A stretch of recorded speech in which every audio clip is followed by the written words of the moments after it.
Ini undang-undangnya, permennya sudah ada, aturannya sudah ada, bahkan satgasnya sudah ada di masing-masing kampus. Kok masih kejadian ya, Bu?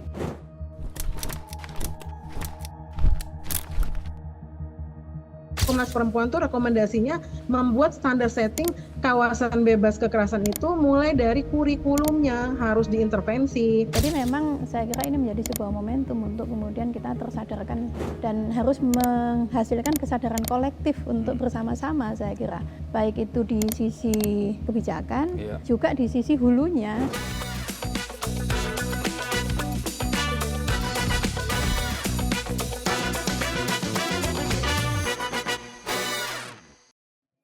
Baik, selamat datang di podcast Relasi, Regulasi, dan Aspirasi. Dan aspirasi kali ini aspirasi yang luar biasa karena ini sempat viral dan ramai di sosial media. Dan tidak mungkin kalau Relasi tidak mendiskusikan hal ini. Dan bertepatan juga dengan Hari Kartini yang jatuh pada hari ini rasanya sangat tepat kalau kita membicarakan terkait dengan kasus pelecehan seksual yang terjadi di 4 kampus ternama. Dan untuk mendiskusikan ini tentu saja saya tidak sendirian, saya sudah bersama narasumber yang sangat berkompeten untuk membicarakan hal ini. Tapi sebelum itu saya ingin disclaimer dulu. Dalam diskusi ini sebenarnya saya sudah mengundang juga dari pihak Universitas Indonesia. Saya sudah menghubungi secara langsung Rektor Universitas Indonesia. Saya juga sudah menghubungi Ketua KPPS dan juga Humas UI. Namun beliau-beliau belum berkenan untuk hadir ke diskusi pada hari ini. Tapi tetap kita akan mendiskusikan ini karena ini adalah bagian yang penting yang harus diketahui oleh publik. Baik, untuk mendiskusikan hal ini, saya sudah kedatangan tamu yang luar biasa, Kartini yang selama ini memperjuangkan hak Kartini yang lain. Siapa lagi kalau tidak anggota DPR Komisi 10 DPR RI Ibu Reni Astuti dan juga Ibu Ratna Bantaramurti, Wakil Ketua Komnas Perempuan.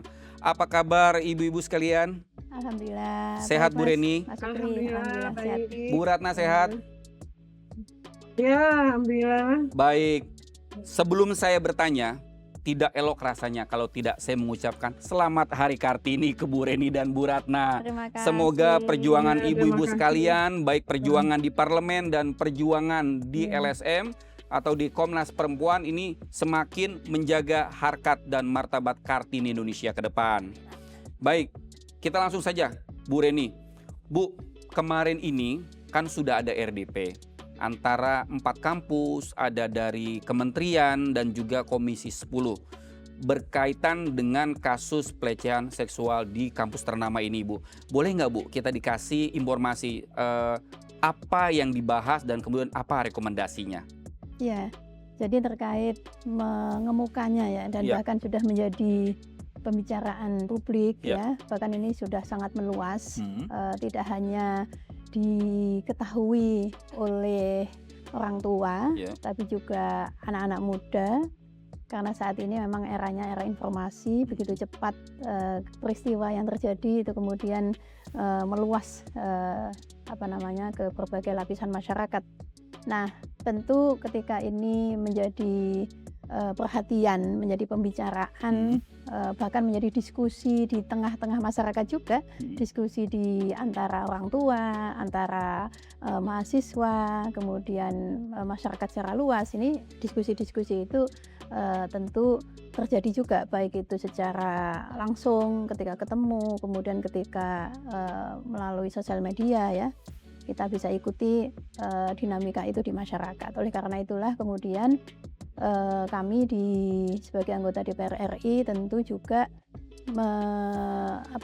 memberikan perhatian gitu ya. Oleh karena itulah kemudian Komisi 10 ya memberikan dorongan kepada Kementerian Dikti Saintek ya, karena perguruan tinggi ini di bawah pengelolaan ya, pengawasan dari Kemendikti Saintek ya, untuk benar-benar melakukan evaluasi terhadap implementasi Permendikbud Ristek ya, nomor 55 tahun 2024 ya, terkait dengan pencegahan, penanganan kekerasan di tingkat perguruan tinggi gitu.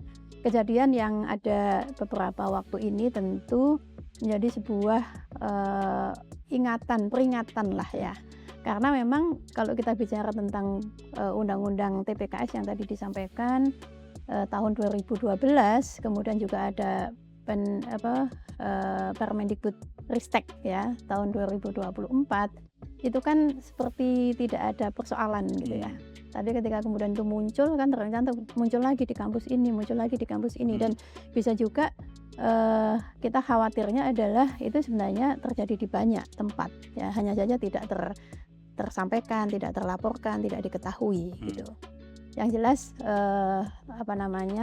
Komisi 10 meminta kepada Kemendiksaintek dan juga kepada kampus-kampus, sebenarnya tidak hanya kepada kampus tadi yang disebut, tetapi juga kepada seluruh kampus untuk kemudian melakukan evaluasi kembali, kemudian penguatan kembali gitu ya, memastikan betul karena di pasal-pasal yang ada di Permendikbud Ristek nomor 55 tahun 2024 itu sangat jelas tentang definisi kekerasan seksual itu apa saja, kemudian yang fisik, yang non fisik, contoh-contohnya apa, bentuk lelucon, bentuk semuanya omongan, sudah ada dalam itu undang-undang semua tersebut sudah sebenarnya, ya? di peraturan menteri.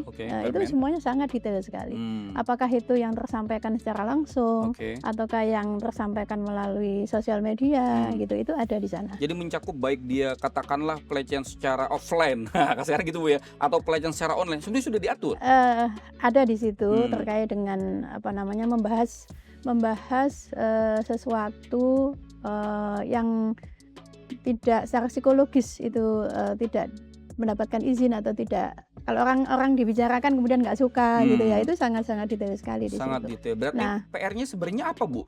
Ini undang-undangnya, permennya sudah ada, aturannya sudah ada, bahkan satgasnya sudah ada di masing-masing kampus. Kok masih kejadian ya Bu? Berarti kan implementasi kan? Implementasi PR-nya. Makanya kenapa kemudian ini peraturan Menteri Pendidikan dan Ristek ini memang masih kementerian yang kemarin kan, nomenklaturnya kan masih Permendikbud Ristek, sedangkan terpisah kan antara Didasmen dengan Kemendikbudristek ya. Jadi ini yang harus dievaluasi nih terkait dengan implementasi peraturan pemerintah ini, apakah memang sudah cukup pasal-pasal yang ada di situ, ataukah memang perlu dikuatkan kembali gitu. Jadi di satu sisi terkait dengan jangka pendeknya adalah kasus-kasus yang ada tentu harus disikapi secara tepat ya, bijak, adil, transparan, akuntabel, karena pasti masyarakat menunggu, ya kan? Masyarakat menunggu apa nih hasilnya? Jangan sampai rame-ramenya aja kemudian tapi penyikapannya tidak tersampaikan ke masyarakat. Kemudian secara regulasi, jangka panjang saya kira juga harus dilakukan pembenahan. Kemudian Kemendikbudristek sendiri juga harus melakukan evaluasi terhadap kinerja pengawasan terhadap peraturan ini. Sejauh mana kemudian, berapa misalkan di dalam peraturan ini setiap kampus harus ada satgas. Apakah satgas ini sudah ada di semua kampus yang ada di Indonesia? Misalnya saat ini datanya per tahun ini perguruan tinggi negeri ada kurang lebih berapa, sekitar 250 atau berapa, kemudian yang di PTS-nya itu 2000 sekian misalkan. Satgasnya ini sudah berapa persen yang memiliki, kemudian ketika satgas itu sudah ada, sejauh mana. Ada laporan-laporan dari data Kemendikbudristek, mungkin nanti saya tunjukkan, itu beberapa kasus yang terlapor di tahun 2021, di 2022, sampai di 2025. Kemudian mana yang ditindaklanjutin, mana yang tidak ditindaklanjutin. Ya itu kan harus benar-benar tersampaikan ya, dilihat kemudian kasus-kasusnya lebih kepada kasus-kasus yang seperti apa. Yang jelas ini Kemendikbudristek sudah melakukan itu, beberapa kampus sudah melakukan itu, cuman kan pertanyaannya adalah ini masih terjadi. Terjadi. Nah, yang terjadi ini masuk nggak di dalam evaluasi yang ada di sana. Jadi memang saya kira ini menjadi sebuah momentum untuk kemudian kita tersadarkan secara dan harus menghasilkan kesadaran kolektif untuk bersama-sama, saya kira. Baik itu di sisi kebijakan, juga di sisi hulunya. Di sisi hulu ini kan katakanlah mahasiswa di usia kuliah gitu ya. Sebelumnya kan dia menjadi pelajar. Nah, kementerian yang lain dalam hal ini Dasmen ini juga harus harus juga memperhatikan pada sisi misalkan kita sering dulu mendengar tentang pendidikan karakter. Apa kabar pendidikan karakter? Betul. Misalkan seperti itu. Ini juga harus hulunya kita harus perhatikan ya. Kemudian pada sisi hilir yang saat ini baik itu jangka pendek maupun jangka panjangnya harus benar-benar kita lakukan. Yang jelas apa yang menjadi perhatian dari kami di DPR RI ini tidak hanya sifatnya temporal ya, tetapi kemudian sudah sepi, kemudian tidak terbahas lagi ya. Tentu saya sebagai anggota DPR RI ketika nanti ketemu lagi dengan Kementerian Dikti-Saintek tentu akan menanyakan apa hasil dari evaluasi, apa kemudian progresnya seperti apa dan sebagainya. Ya, jadi artinya ini bukan hanya menjadi kegelisahan sebagian orang ya Bu ya, tapi ini menjadi kegelisahan bersama. Karena pada akhirnya orang-orang tua yang ingin memasukkan anaknya ke universitas terang menjadi khawatir. Aman nggak nih nanti anak saya nih, dia dibully nggak, dilecehkan nggak dan segala macam ya. Jadi dia menjadi khawatir bersama, artinya menjadi PR dan ini harus menjadi gerakan kita bersama ya Bu ya. Baik Mbak Ratna, terkait dengan apa yang sudah disampaikan DPR kepada para rektor. Sebenarnya kalau evaluasi dari Komnas Perempuan sendiri terhadap pelecehan seksual baik yang terjadi di kampus ataupun di online ataupun di offline seperti itu, bagaimana Komnas Perempuan melihat hal ini? Oke, ya Komnas yang nama aslinya Komisi Nasional Anti Kekerasan Terhadap Perempuan sebagai lembaga negara independen ya dengan mandat khusus berdasarkan Perpres sejak 1998 itu Komnas Perempuan melakukan berbagai upaya untuk mendorong adanya penghapusan ya segala bentuk kekerasan terhadap perempuan dan juga penegakan HAM perempuan ya di berbagai bidang. Nah ini terutama di aspek kekerasan berbasis gender ini kita selalu mencatat, mendokumentasikan ya baik pengaduan atau pelaporan yang dilakukan oleh korban langsung kepada Komnas Perempuan maupun lewat mitra-mitra kerja Komnas Perempuan, karena Komnas Perempuan mendampingi para korban memang kita tidak bersifat langsung ya, tetapi kita melakukan setelah menerima pengaduan kita melakukan penyikapan ya, kita mendengarkan juga apa yang sudah berjalan ya, misalnya proses hukumnya, apakah kita memastikan apakah korban didampingi. Kalau belum ada kita akan minta mitra-mitra kerja kita untuk membantu ya, kita rujuk apakah korban sudah mendapat pemulihan dan juga proses hukumnya ya kita berkoordinasi ya, mengirimkan surat klarifikasi hingga rekomendasi kepada para aparat penegak hukum ya di segala tahapan proses hukum itu. Nah selain itu untuk khusus sejak terbitnya Undang-Undang TPKS yang di sana Komnas Perempuan juga mengawal sejak 2015 ya, kita membuat naskah akademis, kita menyampaikan ke DPR ya hingga dibahas sampai 2 periode DPR ya waktu itu pembahasannya, karena sempat itu terhenti ya di 2019, lalu 2021 dimulai lagi sampai 2022 disahkan dan diterbitkan. Nah itu kita sejak Mei diterbitkan itu kita mulai menyusun yang kita sebut standar setting kawasan bebas kekerasan di kampus ya, atau di sistem pendidikan kita ya, di dunia pendidikan kita. Itu kita sudah punya ini saya bawa bukunya ini ya. Jadi ini kita terbitkan Desember tahun 2022 karena sepanjang ya sebelum ada TPKS dan sepanjang pembahasan TPKS itu kasus sangat banyak ya di kampus itu waktu itu cukup viral ya di berbagai kampus, apa yang disebut dengan atas nama baik kampus ya, jadi banyak korban yang terhambat ya untuk memperoleh keadilan gitu ya, karena tekanan di kampus-kampus gitu ya, dia nggak mendapatkan penanganan yang semestinya sesuai hak-haknya. Nah ini kita menyusun standar setting kawasan bebas kekerasan atau KBK dalam sistem pendidikan, dan itu kita sampaikan kepada Kementerian Pendidikan waktu itu, yang kemudian menjadi juga bahan ya sampai dikeluarkannya waktu itu Permendikbud nomor 30 ya, yang sekarang direvisi menjadi Permendikbudristek nomor 55 ya. Nah kemudian kita juga ke Kementerian Agama yang menaungi pendidikan di lingkungan agama ya, agama Islam misalnya di pondok pesantren itu juga beberapa pondok pesantren juga sudah menginisiasi seperti mekanisme pengaduan ya, SOP, dan itu ada mitra-mitra kerja kita misalnya dari teman-teman NGO ya yang punya perhatian ke isu pesantren ini juga ya, karena banyak juga terjadi di pesantren ya, selain di kampus-kampus dan satuan pendidikan lainnya. Baik. Nah, memang seperti tadi Ibu sampaikan, regulasi kita cukup kuat ya Bu ya, kita udah punya undang-undangnya, udah punya Permendikbud-Risteknya, tapi memang saya menyoroti ada yang memang belum benar-benar berjalan gitu ya.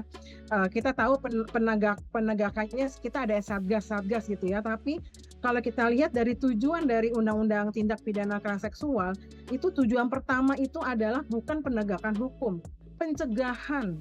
Porsi pencegahan tuh banyak, makanya Komnas Perempuan tuh rekomendasinya membuat standar setting kawasan bebas kekerasan itu mulai dari kurikulumnya harus diintervensi, membuat berbagai menilai mutu pendidikannya, tenaga layanannya, adakah si dosennya gitu perspektifnya ada nggak terhadap soal kekerasan seksual, masalah gender, pendidikan adil gender, pendidikan seksualitas, itu tuh harus nggak bisa kita nunggu korban lalu Satgas bekerja, nggak, pencegahan itu porsi yang harus paling besar.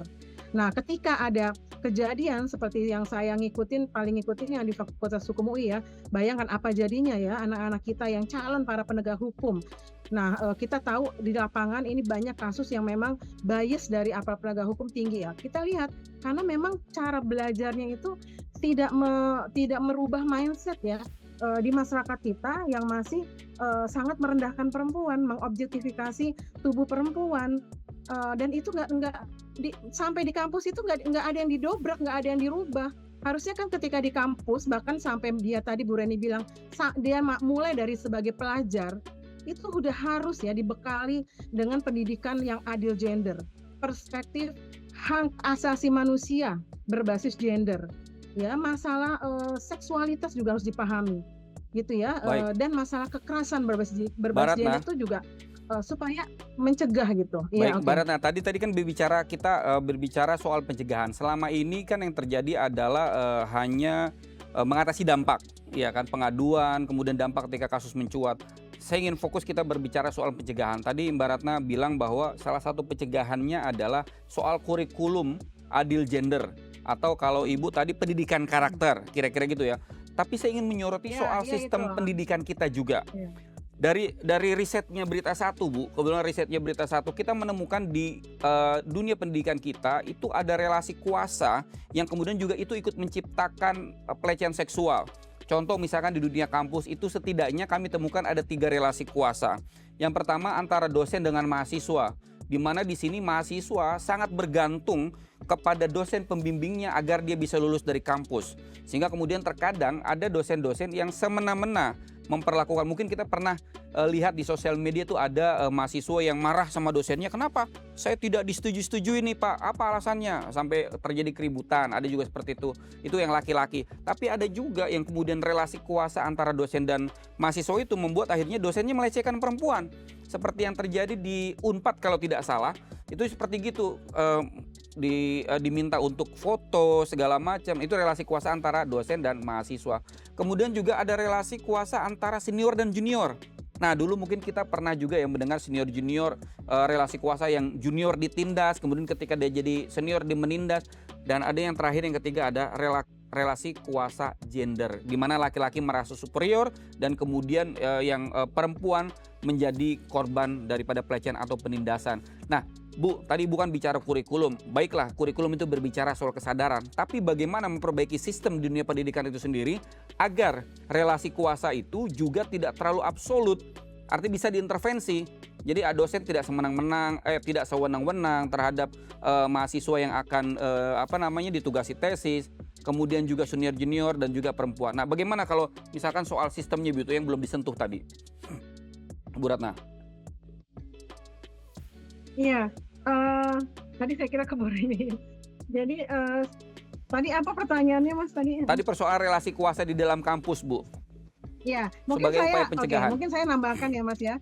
satu lagi relasi kuasanya di kampus itu, karena dari kasus Fakultas Hukum UI itu ya, itu kan pelakunya itu juga yang saya ikuti, dia mempunyai jabatan-jabatan di organisasi mahasiswa. Dan korbannya itu juga ada yang menjadi punya jabatan juga ya, dan itu lebih di bawahnya gitu. Artinya dari struktur organisasi mahasiswa itu nggak setara. Jadi itu juga menimbulkan relasi kuasa antara yang punya jabatan lebih powerful dengan yang di bawahnya, atau antara yang memiliki jabatan dengan yang tidak memiliki jabatan. Itu juga ternyata ada ini ya, konsekuensinya ya, membuat ada kerentanan gitu ya, memudahkan untuk dilakukan pelecehan juga ya. Biasa kan korup itu ya, power tend to corrupt ya. Jadi kita bicara korupsi itu ya kan ada power, kita ada privilege dari orang-orang tertentu ya. Ini relasi kuasanya berlapis. Pertama dari jenis kelamin aja, dari gender aja ya, yang tadi ya, sangat mudah perempuan itu dianggap lemah, dianggap dia tuh gampang dijadikan objek. Tambah lapisan-lapisan tadi ya, karena profesi, karena jabatan, karena struktur gitu ya, yang itu membuat korban lebih rentan gitu ya, mendapatkan pelecehan. Nah itu tuh yang harus disadarkan ya. Ketika kita ada pendidikan etika, saya setuju ya, pendidikan karakter setuju, tapi bias gender itu kita harus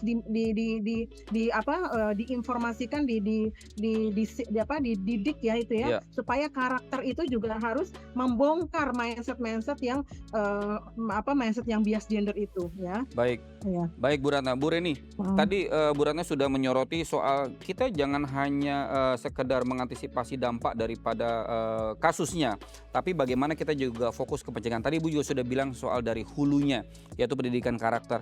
Terus kemudian Bu Ratna menambahkan soal mindset ya sebelumnya. Tapi kemudian juga ada yang namanya struktural di kampus relasi kuasa itu. Gimana Bu? Apakah Komisi 10 juga melihat bahwa memang sistem pendidikan kita perlu ada revisi atau perbaikan agar relasi kuasa ini mungkin zaman dulu dengan sekarang berbeda Bu ya. Kalau dulu misalkan dosennya katakanlah memang baik, memang patut dicontoh, patut itu. Sekarang justru kemudian itu yang menjadi penyebabnya, karena relasi kuasa itu menggunakan powernya. Kalau kamu tidak melakukan ini ke saya, kamu tidak akan saya luluskan. Nah ini kan menjadi khawatiran. Karena dari riset kita Bu, yang menjadi mahasiswa itu bukan hanya orang kaya loh. Kadang juga ada yang dari desa yang dia mendapat beasiswa, mereka ngekosnya pun bareng-bareng, sehingga kemudian kalau dia tidak diluluskan dia merasa khawatir, takut dan sebagainya, sehingga mau melakukan apa yang diminta oleh dosen dengan relasi kuasanya itu. Iya. Jadi di Permendikbud Ristek 55 2024 relasi kuasa itu muncul loh. Oh, ada diksinya, juga ya? bahwa di antara terjadinya kekerasan itu penempatan relasi kuasa yang itu tadi disalahgunakan bahasanya. Dan yang sebenarnya yang ini mesti menjadi perhatian kita bersama adalah jangan sampai kemudian ada normalisasi relasi kuasa yang disalahgunakan itu. Jadi ini yang saya kira menjadi hal yang perlu kita benar-benar perhatikan dan perbaikin. Seperti itu. Akhirnya dulu kan orang mungkin biasa mempelonco junior senior. Nah sekarang dosen mempelonco mahasiswanya agar bisa lulus, kan gitu kira-kira Bu ya? Ya mungkin kadang dengan alasan untuk melatih ketangguhan kan, seperti itu. Kamu kurang tangguh nih, padahal ada maksud tertentu ya Bu ya? Nah ini yang saya kira tindakan-tindakan manipulatif yang dilakukan oleh oknum-oknum tertentu dalam konteks dia menjalankan peran dan posisinya ini yang saya kira harus diperbaiki. Nah, saya kira pencegahan memang saya sepakat tadi yang disampaikan. Ini yang menurut saya pencegahan tidak hanya jadi pencegahan yang substantif gitu ya. Sosialisasi yang benar-benar masuk gitu, tidak hanya formalitas gitu ya. Apalagi saat ini kan ini mau masuk tahun ajaran baru nih. Ya lagi seleksi nih, habis ini bulan Juli, bulan Agustus nanti udah ada mahasiswa baru. Ini harus masuk nih terkait dengan materi tentang memahami bersama, baik itu pada dosen, kemudian pemimpin di perguruan tinggi, pimpinan, kemudian juga mahasiswa harus memiliki kesadaran kolektif bahwa nol kekerasan seksual di kampus. Oke. Itu harus menjadi target bersama, harus menjadi cita-cita bersama. Tidak hanya pada pimpinan di tingkat kampus, tapi juga dosen, tapi juga mahasiswanya. Kita harus ciptakan bersama-sama bahwa di kampus nol kekerasan. Ini harus menjadi target bersama, tidak hanya yang sifatnya gimmick atau tekstual saja, tapi harus nyata di sana. Kemudian seperti itu. Kemudian tadi saya mohon maaf agak menambahkan yang data tadi terkait dengan Satgas tadi, Mas. Iya, Bu. Jadi Satgas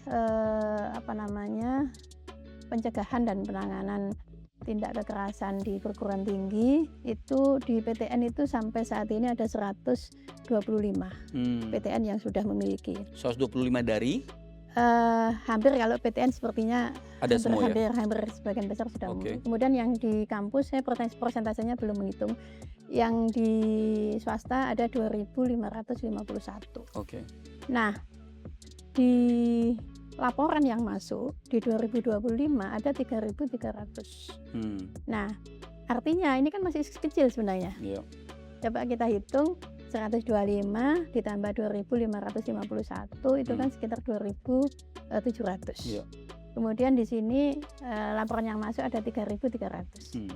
Hampir bisa jadi dalam satu satgas sama sekali tidak ada pengaduan. Tidak ada pengaduan. Atau mungkin ada pengaduan hanya 2.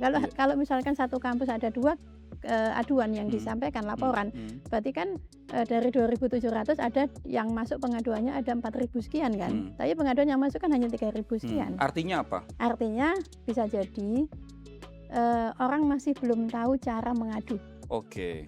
Satu, tidak tahu cara mengadu. Kemudian yang kedua, ketika mengadu nanti malah kembali negatif pada pengadunya. Perlindungan terhadap dia. Jadi takut. Kemudian bisa jadi nanti juga nggak ada hasilnya. Tidak percaya. Nah, ini yang saya kira harus diperbaiki. Jangan sampai kemudian sebenarnya dari tahun 2022 sampai 2025 ini angka pengaduan yang masuk ini terjadi kenaikan. Tapi kalau saya mencoba menganalisa dari jumlah satgas yang ada dengan pengaduan yang ada ini masih jauh. Saya khawatir ya ada kasus terjadi tetapi tidak diadukan. Nah, saya juga jadi berpikir bahwa jangan-jangan ini kan eranya no viral no justice, Bu. Makanya kemudian mungkin kasus di UI contohnya lah ya, yang lain ini kan kayak semacam membuka kotak Pandora. Akhirnya kemudian terbuka di ITB, IPB, di Unpad, semuanya jadi terbuka. Ini memang jangan-jangan ada ketidakpercayaan dari mahasiswa untuk melaporkan, ya kan, ke Satgas misalkan. Karena ya tadi yang Ibu sebutkan gitu kan, makanya lebih baik daripada nanti saya laporkan kemudian tidak ada hasil, tidak ada perkembangan, saya viralkan saja. Itu kan yang kemudian menjadi ramai di media sosial gitu. Seperti itu kira-kira, Bu. Bisa jadi seperti itu. Oleh karena itulah kemudian ini harus menjadi koreksi sistemik. Jadi kasus terjadi, ini kita udah punya nih peranatanya. Regulasi kita ada nih. Kemudian terjadi nih. Terjadi. Kemudian orang berpandangan seperti yang tadi Mas Sukri sampaikan. Kalau nggak diviralin nggak akan ditanganin gitu. Nah, ini saya kira hal yang memang harus menjadi koreksi, perbaikan, evaluasi. Tentunya kalau saat ini kampus kan ada di Kemendikbudristek. Nah, Kemendikbudristek memang harus benar-benar nih sekarang ini dijadikan sebagai momentum untuk benar-benar menjadikan ini sebagai perhatian. Karena apa? Kekerasan itu kita sebenarnya tidak hanya melihat pada angka, betul. Tapi ada dampak yang bisa jadi tidak kita lihat saat ini, tapi dia akan berpengaruh terhadap nasib korban di masa yang akan datang. Potensi. Iya, bisa jadi terjadi seperti itu. Kemudian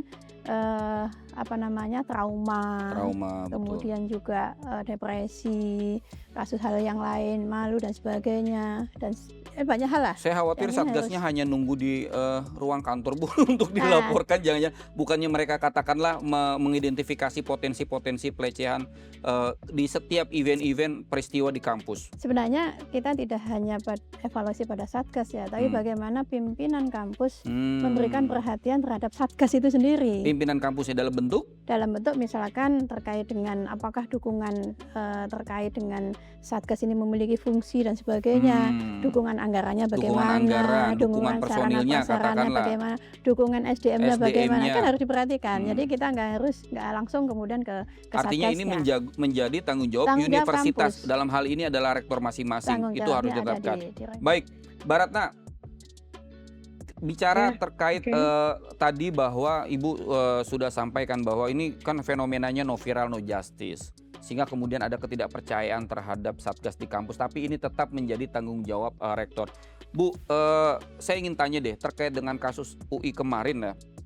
Ini kan bullyingnya atau pelecehan seksualnya ini kan terjadi di dunia maya atau di grup chat dari 16 mahasiswa UI ini. Ini ada perdebatan di publik. Ada yang mengatakan bahwa ini kan di grup private. Justru yang bersalah ini bukan yang ngobrol di grup private ini, tapi adalah yang menyebarkan. Karena katanya di dalam Undang-Undang ITE yang bersalah adalah yang menyebarkan. Karena ini grup private kok disebarkan. Ini hanya untuk 16 orang saja. Apakah betul secara aturan, secara undang-undang bahwa seseorang yang melakukan pelecehan seksual di digital, di grup WA, walaupun grupnya hanya bertiga, berlima, itu tetap tidak terkena sanksi, Bu, dalam melakukan pelecehan seksual? Atau hanya karena disebarkan baru dia disanksi? Gimana, Bu Ratna? Iya, itu karena mengacu ke Undang-Undang ITE saja, ya memang kalau Undang-Undang ITE itu sasarannya adalah mereka yang menyebarkan ya konten ya yang bermuatan seksual ya, betul. Jadi melanggar kesusilaan gitu ya. Dan nggak perlu ada korban kalau di Undang-Undang ITE itu. Yang nggak perlu yang disebarkan itu ada korbannya gitu ya. Tapi jangan lupa kita tidak hanya mengacu pada Undang-Undang ITE. Iya. Jadi yang menyebarkan itu bisa kena jeratan Undang-Undang ITE ya. Oke. Tapi bagaimana dengan yang melakukan pelecehan seksual non fisik? Jadi itu diaturnya di Undang-Undang TPKS atau Undang-Undang Tindak Pidana Kekerasan Seksual. Itu ada di pasal 5.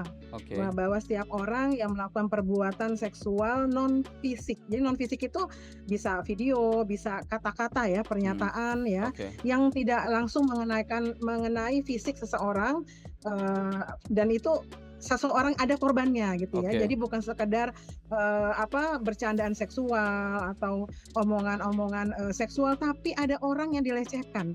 Jadi harkat martabat orang itu menjadi terhinakan gitu ya, merendahkan harkat martabat seseorang. Ya, dan itu dilakukan ya terhadap tubuhnya, terhadap hasrat seksual, untuk membangkitkan hasrat seksual atau terhadap reproduksinya, organ reproduksi ya, misalnya tadi ya alat tubuhnya kan. Nah itu walaupun itu di WAG ya, itu kan di situ ada nama-nama, jadi ada identitas, ada korbannya. Jadi bukan sekedar ngomongan yang nggak ada orangnya. Nah ini ada orangnya. Nah sepanjang itu ada orangnya, dan itu melecehkan ya, karena mengenai tadi ya unsurnya non fisik kepada tubuh, kepada hasrat seksual dan organ seksual, itu kan sudah terpenuhi dan merendahkan harkat martabat dari si korban itu. Nah tapi kalau memang tidak ada yang ngebongkar ya tentunya korban nggak tahu, nggak bisa dilaporkan. Nah tapi ini karena sudah terbongkar, sudah di-share di media, akhirnya kan korban ada sampai 20 kan yang namanya disebutkan. Bahkan itu tidak hanya grup WA saja, tapi juga ada pelaku yang dia tuh men-screenshot ya, membuat tangkapan layar, diambil dari IG-nya, lalu diposting di medsos gitu, lalu dikata-katain gitu ya, lalu ada juga melakukan stalking. Itu semua tadi kena juga pasal 14 Undang-Undang TPKS. Jadi ada 2 pasal ya yang dilanggar. Baik Bu Ratna, berarti yang pertama publik mungkin sudah banyak tahu soal Undang-Undang ITE, menyebarkan kemudian memproduksi ulang itu dan Undang ITE, tapi mungkin tidak banyak orang tahu tentang TPPS tadi, bahwa berdiskusi, ngobrol, melecehkan di ruang digital, walaupun itu adalah grup WA, itu tetap juga melanggar Undang-Undang TPPS, Bu ya. Nah ini yang mungkin kita perlu TPKS, Tindak Pidana Kekerasan Seksual, TPKS, Tindak Pidana Kekerasan Seksual. Artinya ini perlu diedukasi. Udah 4 tahun loh, udah hampir 4 tahun undang-undangnya ya. Udah hampir 4 tahun, tapi mungkin belum banyak publik tahu, bahwa sehingga kemudian masih menganggap melecehkan seksual di grup-grup WA itu adalah hal yang biasa, hal yang private, tidak terbuka. Nah tapi mungkin Bu, pelajarannya adalah di antara satu itu ada 2 undang-undang yang sebenarnya dilanggar, tapi mungkin yang tadi menyebarkan juga ikut bersalah Bu ya. Padahal mungkin bisa juga Iya dong. dia melaporkan ke Satgas kampus, tidak perlu memviralkan. Tapi ada masalah lain tadi Bu Reni ungkap, ketidakpercayaan kepada Satgas, tidak berlanjutnya kasus dan lain sebagainya Bu ya. Nah, oke, ini saya sebenarnya ingin diskusi lebih panjang Bu, ini karena temanya sangat menarik apalagi di era Kartini. Tapi karena waktu kita terbatas, saya ingin Bu Ratna mungkin ngasih closing statement terkait dengan kasus ini. Bagaimana ke depan kampus kita lebih ramah, lebih aman, terutama bagi para Kartini-Kartini muda kita yang sedang menimba ilmu pengetahuan, meningkatkan karir mereka di sana, terutama kayak kemarin di Fakultas Hukum, mungkin calon-calon pengacara, ya kan? Ada closing statement yang akan disampaikan oleh Bu Ratna, silakan. Iya, saya mengingatkan juga ya bahwa Komite SIDO ya, karena kita itu sudah meratifikasi konvensi penghapusan segala bentuk diskriminasi terhadap perempuan, itu sudah menerbitkan untuk akses keadilan ya terhadap perempuan korban ya. Bagaimana perempuan korban ini harus mendapatkan hak-hak hukumnya. Nah, jadi saya berharap penegakan Permendikbudristek ini sesuai dengan substansi yang diatur itu tidak menggugurkan dan bisa paralel ya dilakukan untuk pengaduan dari korbannya. Jadi nggak menunggu dulu diselesaikan di kampus ya. Apalagi pasal 5 dan 14 ayat 1 itu delik aduan ya. Jadi kalau kita lihat di pasal 29 KUHP baru itu sejak korban mengetahui ya kejadian TPKS itu, dia melaporkan itu ada waktunya 6 bulan. Jangan sampai ini kelewatan. Jadi ini saya juga berharap diingatkan ya kepada kampus-kampus kewajiban untuk pemenuhan hak korban atas pemulihan yang tadi Bu Reni sampaikan itu penting sekali, pemulihan, lalu juga rasa keadilan ya, jangan sampai dipahami ditindaklanjuti dulu sama kampus karena kampus itu wewenangnya hanya memberikan sanksi administrasi, sementara hak buat penegakan korban untuk penegakan hukum karena di situ ada rehabilitasi buat pelaku diatur melalui proses hukum, lalu juga ada restitusi yang harus melalui putusan pengadilan. Jadi banyak sekali hak korban yang akan gugur tidak terpenuhi karena itu memang harus melalui proses hukum, nggak bisa menunggu kampus karena kampus itu tadi hanya memberikan sanksi administrasi dan itu tetap ya selain sanksi administrasi juga bagaimana juga menguatkan korban supaya dia bisa mengakses keadilan dan hak-haknya yang sudah tercantum di dalam Undang-Undang nomor 12 tahun 2022 tentang tindak pidana kekerasan seksual. Yang kedua, dari sini kita berarti terlihat ya bahwa implementasi Undang-Undang TPKS belum berjalan efektif, bahkan sudah hampir 4 tahun ya. Dan saya kira ini harus masuk ke dalam kurikulum ya, bagaimana tidak hanya pendidikan adil gender tapi juga kekerasan berbasis gender, sehingga tidak lagi menganggap masalah pelecehan seksual ini sekedar canda-candaan, hal yang bisa dinormalisasi karena ini sudah masuk ke dalam tindak pidana dan karena ada korbannya ya, karena ada korbannya yang dia tidak boleh direndahkan. Kita harus juga memberikan hak asasi manusia ya di dalam kurikulum di kampus-kampus dan di satuan pendidikan lainnya. Baik Bu Ratna. Bu Reni, tadi ada masalah sosialisasi TPKS juga. Karena bagaimanapun undang-undang ini juga dibuat oleh parlemen ya Bu ya. Mungkin akan ada dorongan publikasi yang lebih luas, sosialisasi yang lebih luas agar masyarakat paham bahwa jangan pelecehan walaupun di grup WA dianggap biasa saja, bercanda, tapi ini bisa berdampak sangat serius. Sekalian closing statement dari Ibu terkait dengan kasus ini. Ya baik, terima kasih. Yang jelas nol kekerasan di lembaga pendidikan harus menjadi gerakan bersama untuk diwujudkan. Baik itu oleh pimpinan perguruan tinggi atau mungkin lembaga pendidikan di tingkat dasar menengah dan juga ini dosen, guru, kemudian mahasiswa, pelajar, dan juga orang tua tentunya, masyarakat secara luas. Kemudian saya memberikan keyakinan ya bahwa semoga ini kementerian dan juga lembaga perguruan tinggi ya, lembaga pendidikan ini menjadikan ini sebagai sebuah momentum untuk melakukan perbaikan-perbaikan pada apa yang terkait dengan kekerasan pada perempuan atau mungkin juga pada semuanya gitu ya. Apalagi saat ini kan Hari Kartini, ini pas sekali nih Berita Satu mengambil tema ini di Hari Kartini, ketika Kartini mencita-citakan perempuan-perempuan yang berdaya, perempuan-perempuan yang berpendidikan, ya. Tapi di sisi yang lain kita masih ada persoalan-persoalan seperti ini. Nah, ini berarti mereka yang melakukan ya berarti tidak menjalankan cita-citanya Kartini. Gitu.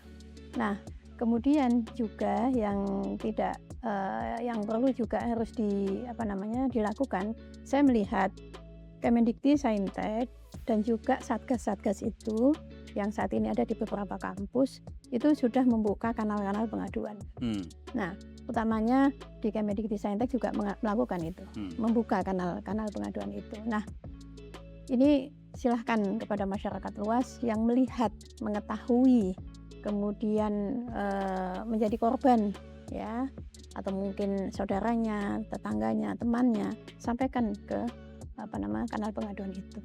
Dan Kemendikti-Saintek harus menjamin bahwa pengaduan yang masuk, pelapor harus benar-benar dilindungi dan dijaga. Dan tidak hanya itu, pengaduan yang masuk secara substansi ini harus terlaporkan ke publik atau terlaporkan kepada kami yang ada di DPR RI untuk kemudian ini ada progres nih, ada kasus seperti ini, penanganannya seperti ini secara umum, ya. Kalau secara teknis yang memang itu harus diketahui oleh pihak-pihak tertentu, yaitu yang terpenting adalah pengaduan-pengaduan itu bisa terselesaikan.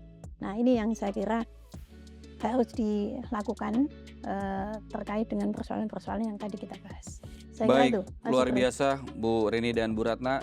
Dari sini kita bisa melihat bahwa sebenarnya tidak hanya penindakan yang harus terjadi dalam menangani kasus pelecehan seksual terutama di dunia pendidikan, tapi juga pencegahan juga menjadi hal yang sangat penting, dari pendidikan karakter, dari kemudian sosialisasi undang-undang TPKS, ya, TPKS, agar masyarakat juga selain pendidikan karakter, mindset, dan juga menghapus atau menekan relasi kuasa yang ada di dalam kampus. Ini juga menjadi penting agar ke depan peristiwa-peristiwa serupa tidak terjadi lagi. Tentu saja kita sebagai orang tua, kita juga berharap anak-anak kita, adik-adik kita, terutama bertepatan dengan Hari Kartini pada hari ini, kita berharap Kartini-Kartini muda merasa aman, menimba ilmu, meningkatkan skill karir di dunia pendidikan. Sehingga kemudian ke depan Kartini cita-citanya terus kita kawal sampai selesai. Sekali lagi terima kasih banyak Bu Reni dan Bu Ratna atas waktunya. Sekali lagi saya mengucapkan selamat Hari Kartini.